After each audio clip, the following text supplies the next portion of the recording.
চুঁচুড়ায় বড়বাজার আজাদ হিন্দ ক্লাবের ৭৫তম বর্ষের থিম ৫,০০০ বছরের পুরনো মহেঞ্জোদারো সভ্যতা। ৭৫ বর্ষপূর্তি উপলক্ষে সাধারণ মানুষের উদ্দেশ্যে ৫,০০০ বছরের ইতিহাসকে তুলে ধরতে চলেছে চুঁচুড়ার বড়বাজার আজাদ হিন্দ ক্লাব। এবারের দুর্গাপুজোর থিম সিন্ধু নদীর তীরে বিকশিত প্রাচীন মহেঞ্জোদারো সভ্যতা। প্রতি বছরই অনন্য ও আকর্ষণীয় থিমের মাধ্যমে দর্শনার্থীদের নজর কেড়ে নেয় এই ক্লাব। এবারও শহরের অন্যতম বড় আকর্ষণ হতে চলেছে তাদের প্যান্ডেল ও প্রতিমা। পুজো উদ্যোক্তাদের পক্ষ থেকে জানানো হয়েছে, এই থিমের মাধ্যমে মানুষের কাছে ইতিহাসকে জীবন্ত করে তোলাই তাদের লক্ষ্য। বিশেষভাবে খেয়াল রাখা হচ্ছে পরিবেশ বান্ধব উপকরণের ব্যবহারে। মণ্ডপ ও প্রতিমা তৈরিতে ব্যবহার করা হচ্ছে চট, মাটি, সিমেন্ট, বালি ও প্রাকৃতিক রং। প্লাস্টিক, থার্মোকল বা অন্য কোনো দূষণ সৃষ্টিকারী উপাদান ব্যবহার করা হবে না। উদ্যোক্তাদের দাবি, এই উদ্যোগ পরিবেশ সচেতনতাকেও সমানভাবে বার্তা দেবে। মহেঞ্জোদারোর স্থাপত্য ও জীবনযাত্রার নিখুঁত প্রতিরূপ মণ্ডপে ফুটিয়ে তোলা হবে। ঐতিহাসিক নিদর্শন, ভাস্কর্য ও প্রাচীন নকশার মাধ্যমে সাজানো হবে পুরো প্রাঙ্গণ। শিল্পীরা বর্তমানে দিনরাত কাজ করে যাচ্ছেন এই প্যান্ডেল নির্মাণে। দর্শনার্থীদের জন্য রাখা হবে নানান তথ্যচিত্র ও প্রদর্শনী। ক্লাবের সদস্যদের বিশ্বাস, ইতিহাসপ্রেমী ও শিল্পপ্রেমী উভয়ের কাছেই এটি বিকশ আকর্ষণীয় হয়ে উঠবে। শহরের দর্শনার্থীদের পাশাপাশি বাইরের জেলার মানুষও এই থিম দেখতে ভিড় করবেন বলে আশা করা হচ্ছে। উদ্যোক্তাদের আশা, এবারের পুজো শহরের সেরা থিমের জায়গায় জায়গায় করে নেবে। ব্যুরো রিপোর্ট, আমার বাংলা নিউজ।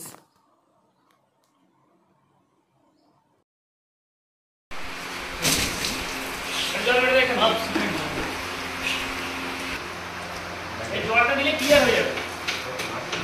সিমেন্ট তো শুধু ক্লিয়ার না,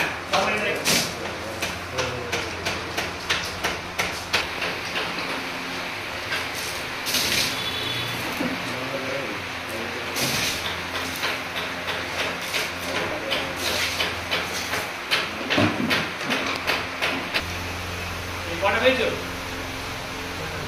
একটা রিং আছে, মেশিন আছে।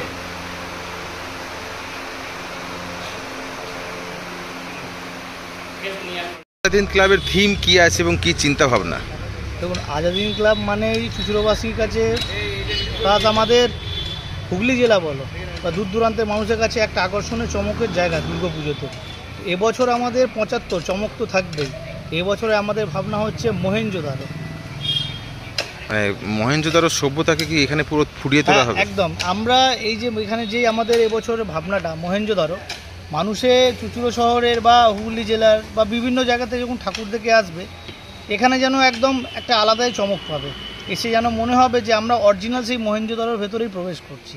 কারণ সেই আগেকার মতোই সেখানে স্নানাগার দেখতে পাবে, সেখানে যাজক রাজা, ডান্সিং গার্ল থেকে শুরু করে আগেকার যে মাটি খুঁড়ে যেই জিনিসপত্র পেয়েছিল, সেই জিনিসপত্রও আমরা এখানে রেপ্লিকার মাধ্যমে এখানে আমরা সেটা দেখাবো।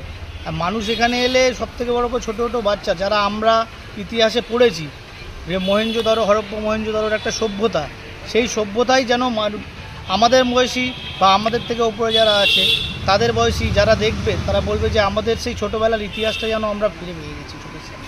কোথা থেকে চিন্তা ভাবনা? প্রতি বছরই তো একটা নতুন ধরনের চিন্তা ভাবনা থাকে, এবছরের চিন্তা ভাবনাটা কীভাবে এলো? চিন্তা ভাবনা পুজোর পরেই আমাদের একটা চিন্তা ভাবনা এবছর ছিল যে ৭৫ এমন কিছু একটা করতে হবে যে সবাইকে বাদ দিয়ে, মানে সবার পাশ থেকে একটু সরে অন্যরকম চিন্তাধারা আমরা চেষ্টা করেছিলাম। এবছর যে আমাদের আরেকটা চিন্তাধারা করেছি যে দূষণ যেটা হয়, আমরা টোটালি এটা হচ্ছে বালি সিমেন্ট দিয়েই টোটালি পুরো প্যান্ডেলটাই করছি। বালি সিমেন্ট মানে এখানে কোনো রকম দূষণের কোনো জিনিসই নেই, প্রথম কথা। আর আমাদের চিন্তাভাবনাটা এরকম যে ইতিহাসটাকে মানুষ ভুলে গেছে। এই ৫,০০০ বছর আগে একটা বাঙালি রাখাল দাস বন্দ্যোপাধ্যায়, এই একটা বাঙালি এই খোঁজটা করেছিল। আর এখন এই বাঙালির, এই আমাদের একটা গর্ব, সেই বাংলার গর্ব, বাঙালির গর্ব। সেই আজাদ হিন্দ ক্লাবের যে মহেঞ্জোদারো থিম, এই থিমের পুরোপুরি কারিগর আপনি, শিল্পী আপনি। কিভাবে কি কাজ করছেন এবং কি চিন্তাধারা নিয়ে কাজ করছেন একটু যদি জানান। দেখুন, ক্লাবটার এবছর ৭৫ বছর হয়েছে। তো আমরা ৭৫ বছর, ১০০ বছর আর ৫০ বছর যে ভ্যালু নিয়ে মানুষ দুর্গাপুজো নিয়ে যে আগ্রহ নিয়ে থাকে এবং সবাই তাকিয়ে থাকে তার দিকে, যে জুবলি হিসাবে তাকিয়ে থাকে। তো একজন শিল্পী হিসাবেও মানে একটা পাওনা যে 75 বছর 50 বছর কাজ করা। তো আমি এবছর 75 বছর এখানে কাজ করছি। তো এবছর আমাদের থিম রয়েছে মহেঞ্জোদারো, যেটা 5000 থেকে 6000 বছর আগে পুরনো ইতিহাস। তো ইতিহাসটাকে আবার নতুন করে চুঁচুড়ার বুকে আমি তুলে ধরছি, যেখানে আমরা বইয়ের পাতায় যে দৃশ্যগুলো আমরা দেখি যে ছেলেমেয়েরা এখন পড়ছে, পুরো তার হুবহু চিত্র আমরা কিন্তু এখানে দেখছি, যেটা পাকিস্তানে গিয়ে দেখতে হয়, যেটা এখন বর্তমানে অবস্থা রয়েছে। এবং বিভিন্ন যে সময় সেই সময় যে বসবাস, মানুষের জীবনযাত্রা কেমন ছিল, তারা কী ধরনের পোশাক আশাক ব্যবহার করতো, তারা যে মাটির জিনিস ব্যবহার করতো, তাদের বাজেটের কেমন ছিল, সেই সমস্ত দৃশ্য আমরা 5000 বছরের আগের ইতিহাস কিন্তু আমরা এখানে বর্তমান সময় দাঁড়িয়ে তুলে ধরছি।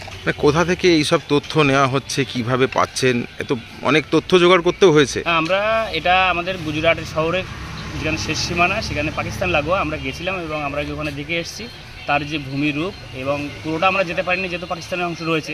তো আমাদের ইন্ডিয়া কিছু অংশ দেখা যায় গুজরাটে, তো আমরা নিজেরাও সেখানে গেছি। আর এটা এবছর হচ্ছে আমাদের 103তম বর্ষ যেটা আবিষ্কার হয়েছে, 103 থেকে 4-এর কাছাকাছি। আর এটা আমাদের একজন বাঙালি যিনি এটা আবিষ্কার করেছিলেন। তো আমরা বাঙালি হিসাবে তার স্মৃতি এবং সেই যে তার ঐতিহ্য, ভারতবাসীর যে ঐতিহ্য, যে গৌরবময় যে সভ্যতা একটা ছিল, সেই সভ্যতাটা আবার নতুন করে ফিরে পাই। এতে মূলত কি কি জিনিস ব্যবহার হচ্ছে এই মণ্ডপে আপনাদের? আমাদের মণ্ডপে বেশিরভাগই এখন মানুষ বিভিন্ন কেমিক্যাল, তারপরে থার্মোকল ইউজ করে প্যান্ডেল করে। আমরা সেদিকে যাইনি, আমরা পুরোটাই যে সভ্যতা সেই সময় ইট পাথর বালি দিয়েই তৈরি হয়েছিল, ঠিক তেমনই আমরা পরিবেশকে রক্ষা করার জন্য, পরিবেশে বার্তা দেওয়ার জন্য, শুধু পুজো মানেই যে দূষণ করে দিয়ে আমরা চলে যাব সেটা নয়, আমরা তারই অনুকরণে পুরোটাই বালি দিয়ে করছি। আমরা বালি আর সিমেন্ট, সেই সময় সিমেন্ট ছিল না কিন্তু চুন সুরকি ছিল। তো আমরা